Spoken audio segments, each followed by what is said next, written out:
يا أيها المزمل قم الليل إلا قليلا نصفه أو انقص منه قليلا أو زد عليه ورتل القرآن ترتيلا إنا سنلقي عليك قولا ثقيلا إن ناشئة الليل هي أشد وطئا وأقوم قيلا إن لك في النهار سبحا طويلا واذكر اسم ربك وتبتل إليه تبتيلا رب المشرق والمغرب لا إله إلا هو فاتخذه وكيلا واصبر على ما يقولون واهجرهم هجرا جميلا وذرني والمكذبين أولي النعمة ومهلهم قليلا إن لدينا أنكالا وجحيما وطعاما ذا غصة وعذابا أليما يوم ترجف الأرض والجبال وكانت الجبال كثيبا مهيلا إنا أرسلنا إليكم رسولا شاهدا عليكم كما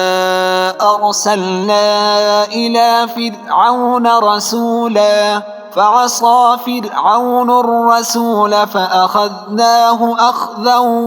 وبيلا فكيف تتقون إن كفرتم يوما يجعل الولدان شيبا السماء منفطر به كان وعده مفعولا إن هذه تذكرة فمن شاء اتخذ إلى ربه سبيلا إن ربك يعلم أنك تقوم أدنى من ثلثي الليل ونصفه وثلثه وطائفة من الذين معك والله يقدر الليل والنهار علم أن لن تحصوه فتاب عليكم فاقرؤوا ما تيسر من القرآن علم أن سيكون منكم